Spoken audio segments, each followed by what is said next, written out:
بہت سارے رپورٹرز اس میں زخمی ہوئے اور بہت سو کے اوپر مقدمات درج ہوئے. یہ بہت عجیب و غریب دن تھا.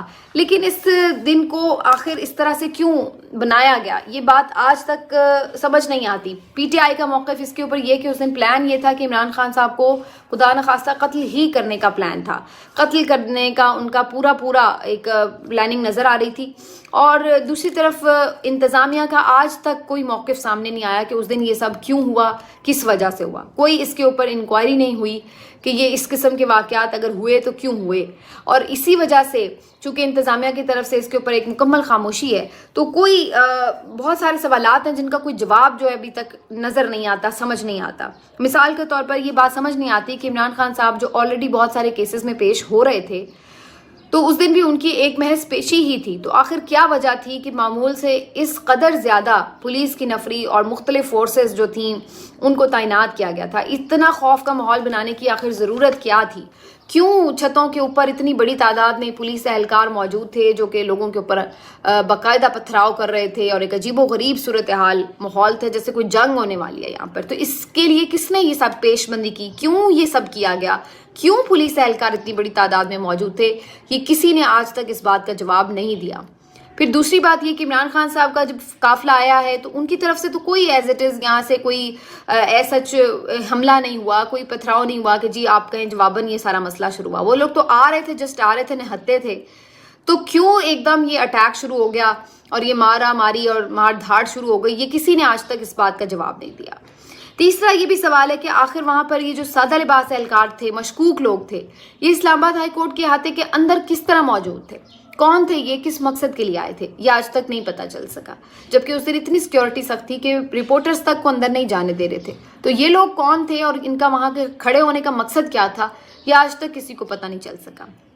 اسی طرح سے یہ بھی بات سمجھ میں نہیں آتی کہ عمران خان صاحب کی حاضری کے لیے وہاں پر پہنچنا اتنا ضروری کیوں قرار دیا جا رہا تھا عدالتوں کی طرف سے کہ ان دنوں میں عمران خان صاحب کی جتنی بھی سماعتیں ہو رہی تھی کیسز کی, ضمانتوں کے لیے وہ اپلائی کرتے تھے, کچھ بھی ہو رہا تھا تو اس میں عدالتیں تلی ہوتی تھی کہ نہیں آپ پہنچیں, آپ آئیں گے تو آپ کو ریلیف ملے گا, آپ آئیں گے تو. حالانکہ اس وقت بہت شدید تھریٹس بھی تھے اور بار بار پی ٹی آئی کی طرف سے یہ بات کہی جا رہی تھی کہ ان کا بار بار آنا بڑا مشکل ہو رہا ہے, آپ ویڈیو لنک پر لے لیں, ان کی کسی بھی طرح کی اٹینڈنس چاہیے یا کوئی بھی اور طریقہ بنا لیتے ہیں یا کسی سیف جگہ پر آپ ان کی سماعت کر لیں.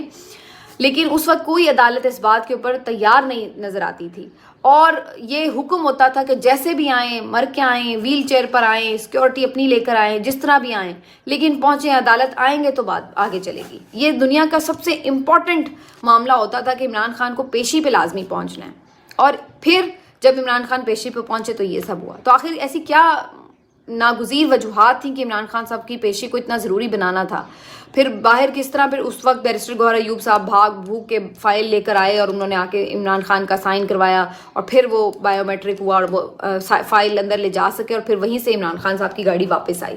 یہ سب کیوں ہوا اس کا آج تک جواب نہیں. حالانکہ یہی اب عمران خان ہے, یہی عمران خان کے ساتھ سننے والے کیسز عدالتیں ہیں اور آج عمران خان یہ کہتا ہے کہ وہ عدالت میں انہیں پیش کیا جائے, ان کا اوپن ٹرائل ہو, تو آج عدالت کوئی ان کا اوپن ٹرائل کرنے کے لیے تیار نظر نہیں آتی. آج کسی کو اس بات کی پرواہ نہیں ہے کہ وہ کیوں یہاں پر موجود نہیں ہیں. آج ضمانتیں بھی دی جا رہی ہیں انسداد دہشت گردی کی عدالتوں کی طرف سے بغیر پیشی کے, بغیر حاضری کے. تو آج یہ سب کیوں ہے اور ایک سال پہلے یہ سب کیوں نہیں تھا؟ کیوں اس وقت عمران خان کو مجبور کیا جاتا تھا کہ وہ لازم عدالت پہنچیں ہر طرح کے سیکیورٹی تھریٹس کے باوجود, اور پھر ان کے اوپر 2 دفعہ ایک ٹھیک ٹھاک قسم کے اٹیک بھی ہوئے؟ تو یہ سوال آج بھی سوال موجود ہے. اسی طریقے سے پھر یہ کہ اگر یہاں پر تو جو ہوا سو ہوا, عمران خان کے گھر کے اوپر اس دن کیا ضرورت پیش آئی تھی کہ جب وہ گھر پہ موجود نہیں تھے تو ان کے گھر پہ اس دن اٹیک کیوں ہوا؟ کیوں ان کے گھر کا دروازہ توڑا گیا؟ آخر کون سی ایسی ریزسٹنس تھی جو ان کے گھر سے اندر سے آ رہی تھی کہ اس کے لیے باقاعدہ آپ کو اتنی بڑی فورس کے ساتھ ریڈ کرنا پڑا؟ وہاں سے کیا آپ تلاش کرنے گئے تھے؟ آج تک اس بارے میں کوئی وضاحت کسی طرف سے نہیں آ سکی ہے. اور عمران خان صاحب نے اس کے اوپر ایک کیس بھی کروایا تھا جو ان کے گھر کے اوپر ریڈ ہوا تھا, آج تک اس کیس کے اوپر بھی کسی نے کوئی پیش رفت نہیں کی. عمران خان نے جو کیسز کیے ہیں ان کے اوپر کوئی سماعت نہیں ہوتی, اور جو عمران خان کے خلاف کیسز ہیں ان کے اوپر جس طرح سے سماعتیں ہوئیں, جس طرح سے سزائیں ہوئیں, وہ سب آپ نے دیکھا. اور اب جب عمران خان کی اپیلوں کی باری ہے تو پھر ایسے ہی ہم دیکھتے ہیں معاملات لٹکا کے آگے لے جائے جا رہے ہیں, حالانکہ ان کیسز میں کچھ نہیں ہے. تو یہ ایک ساری چیزیں بڑی واضح طور پر سمجھاتی ہیں کہ بیسکلی ہمارے ملک میں کہیں پر بھی قانون کی حکمرانی نام کی چیز نہیں ہے. کہیں پر بھی ہم رول آف لاء کو یا اس طرح سے جو ایس او پیز ہیں ان کو فالو ہوتے ہوئے نہیں دیکھتے. معاملات آئین اور قانون کے مطابق نہیں چلتے بلکہ صرف طاقتوروں کی ول اور وش کے مطابق چلتے ہیں. اگر آپ کا اسٹیبلشمنٹ کے ساتھ طاقتوروں کے ساتھ معاملات سیٹل ہیں تو پھر آپ لندن میں بھی بیٹھے ہوں، آپ کے یہاں پر اپیلیں بھی ہو جاتی ہیں فائل، آپ کو ضمانتیں بھی مل جاتی ہیں، آپ کی ایک ہفتے کے اندر اپیلیں اڑ کے بریت ہی ہو جاتی ہے، سرے سے معاملات ہی ختم ہو جاتے ہیں. لیکن اگر آپ نہیں ہیں اس وقت سسٹم کے لیے قابل قبول تو پھر آپ کو 2 سال سے کس طریقے سے عدالتوں میں خوار کیا جا رہا ہے، جیلوں میں ڈالا جا رہا ہے، کس طریقے سے آپ کی اپیلوں کے ساتھ ہو رہا ہے، آئین اور قانون کیا کہتا ہے اس کو روندتے ہوئے جس طرح سے ٹرائل ہو رہے ہیں، وہ سب آپ نے اپنی آنکھوں سے دیکھ لیے. ملتے ہیں آپ سے اگلے ویڈیو میں، اپنا خیال رکھیے. اللہ حافظ.